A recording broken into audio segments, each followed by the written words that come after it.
Bilim insanları açıkladı. Güneş batıdan doğup doğudan batabilir. Bilim insanlarından dikkat çeken açıklama geldi. Açıklama dünyanın gündemine oturdu. Açıklamada dünyanın manyetik kutbunda kayma olduğu ve güney ile kuzey kutuplarının yer değiştirebileceği bildirildi. İşte o detaylar. Sosyal medyanın en çok konuşulan konularından biri güneşin batıdan doğup doğudan batması konusu oldu.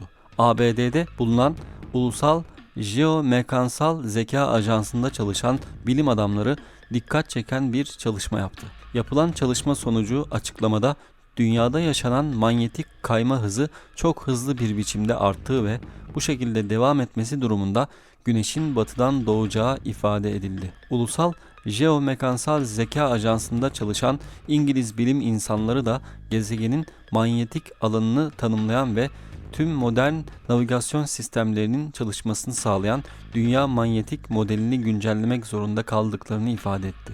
BBC Türkçe'nin aktardığı haberde Leeds Üniversitesi tarafından 2017 senesinde yapılan çalışmada Kuzey Kutbu'nun hareketlerinin Kanada üzerinde yerkürenin kabuğunun altından meydana gelen likit demir jet akımıyla bağlantısı olabileceği bildirildi. Söz konusu araştırmaya imza atan bilim insanlarından olan Philip Livermore, Sibirya üzerindeki manyetik alan gücün korunduğunu söylerken Kanada üzerindeki alanın zayıflıyor olabileceğini ve bunun da kutbu Rusya'ya doğru daha hızlı bir şekilde çekiştiriyor olabileceğini ifade etti. Birçok defa yer değiştirdi. Yerkürenin manyetik alanı o kadar değişken ki dünyanın oluşmasından bu yana kuzey ile güney kutupları çok defa yer değiştirdi. 700 yıldır aynı şekilde. Açıklamada şimdiki yapının 700 yıldır aynı şekilde durduğu ancak her an bunun değişmeye başlayabileceği bildirildi. Kimi çevreler kıyamet alameti diyor. Bu durum bazı çevreler tarafından kıyamet alameti olarak tanımlandırılıyor.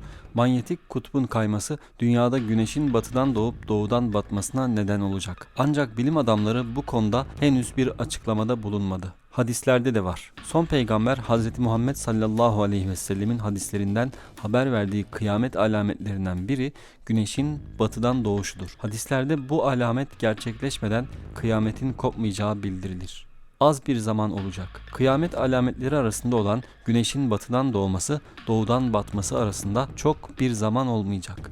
Hadis-i şerifte bu süre ile ilgili iki kişinin alışveriş yapmak üzere kumaşlarını ortaya dökeceği ancak alışverişi bitirip kumaşlarını toplayamayacağı, bir başka adamın devesinin sütünü sağıp ama içemeyeceği, keza bir başkasının hayvanlarını sulamak için su yalağını hazırlayacağı fakat hayvanlarını sulayamayacağı, bir başkasının da ağzına doğru lokmayı götüreceği ancak yiyemeden kıyametin kopacağı bildirilmektedir. Bu da diğer bazı hususlar gibi mecazidir ve zamanın kısalığını anlatmak içindir. Evet arkadaşlar, bu videoyu bilgilendirici ve faydalı bulduysanız eğer ve bu tarz videoların devam etmesini istiyorsanız lütfen videoyu beğenmeyi ve kanalımıza abone olmayı unutmayın.